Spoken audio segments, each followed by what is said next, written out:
What is the world's most dangerous ideology? In the first part of the 20th century, the answer was fascism. First manifest in Italy in the 1920s, and then in Nazi Germany and in Imperial Japan. It took a world war and 50 million dead to stamp it out. In the second half of the 20th century, the answer was communism. Between the Soviet Union, Mao's China, and their client states, at least 100 million people were killed in its wake.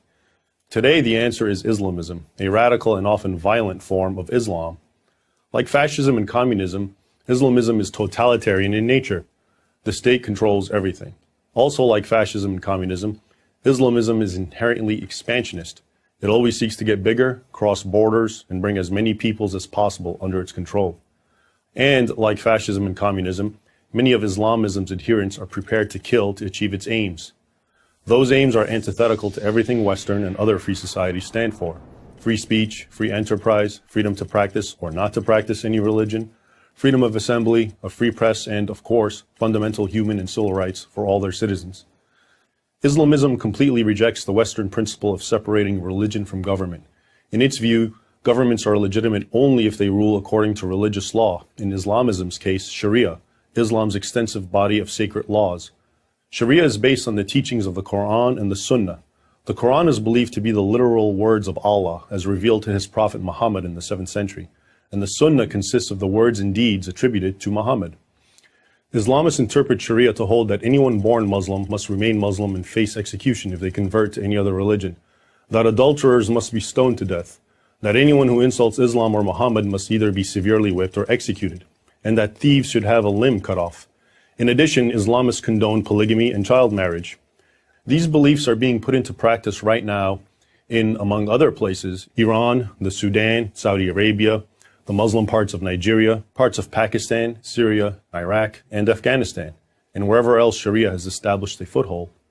If Islamists were content to live under strict Sharia law in their own communities and leave everyone who doesn't want to live that way alone, they wouldn't be a threat to the rest of the world.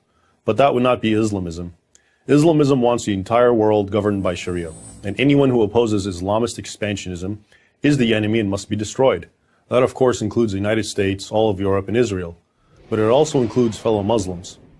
Indeed, Islamists have killed far more Muslims than members of any other group. So how many Islamists are there? Nobody knows for sure, but we can make some conservative calculations. There are approximately 1.5 billion Muslims in the world. How many of these are Islamists? A 2013 Pew Research poll offers some clues. 86% of Muslims in Pakistan, 80% in Egypt, and 65% in Jordan support the stoning of adulterers. 79% in Afghanistan, 62% of Palestinians, and 58% in Malaysia, considered a moderate Muslim country, support the death penalty for Muslims who convert from Islam.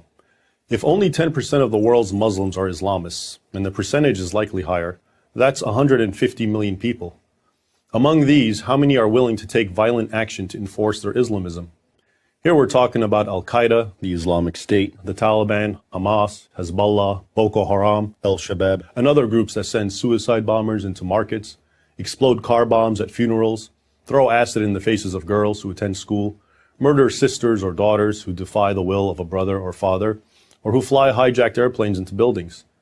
This is a very hard number to pin down. So let's again be cautious and say the figure is only 2% of that 150 million. That's still 3 million people, 3 million potential terrorists organized by a common ideology and supported by many more. The good news is that hundreds of millions of Muslims are not radical Islamists. Just to cite one example, the Islamist Muslim Brotherhood governed Egypt for 1 year in 2012. But enough Egyptians were so outraged by the Brotherhood's harsh imposition of Sharia law that they staged perhaps the largest demonstrations in human history against the Muslim Brotherhood and brought that government down.